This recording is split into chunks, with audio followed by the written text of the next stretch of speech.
Designed by Frank Lloyd Wright in 1939 and completed in 1940 with an addition in 1948, the Sondern-Adler house is a masterpiece by the greatest architect of the 20th century.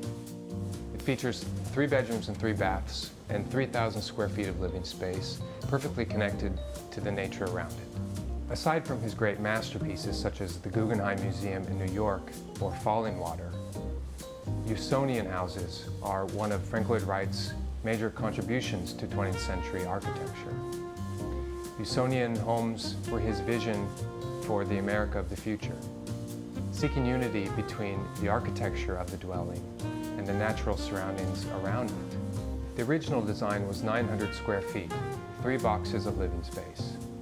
Frank Lloyd Wright referred to the home as a little gem. Not so little anymore, it's 3,000 square feet with 3 bedrooms and 3 baths.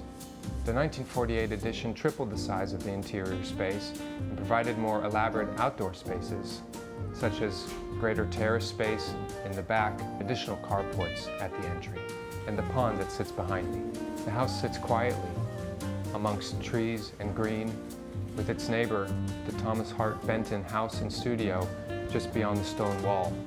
The house is constructed of natural materials such as brick and tidewater cypress.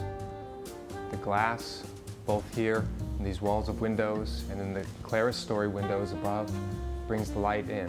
Usonian homes, like many of Frank Lloyd Wright's residences, included a full vision of how one might live in the dwelling. They included many built-in pieces of furniture, and this house is no exception. Throughout the house are built-in cabinets, bookcases, and shelves, and included in the sale are the original Frank Lloyd Wright designed dining tables and an original set of blueprints for the house.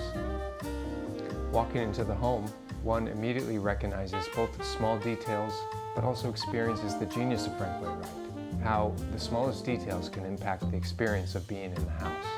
The clerestory windows provide a layer of light balancing the dark tones and the richness and depth of the tidewater cypress that encases the house. The windows and doors opening to the outside provide a light screen to the nature around the house.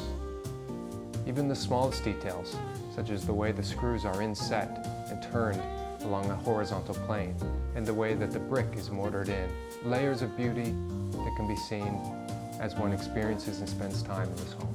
The great room of the house shows all the genius of Frank Lloyd Wright. The natural surroundings spill into the room. You can see how the outdoor space and the construction of the building is integrated. This shows all the mastery of America's greatest architect.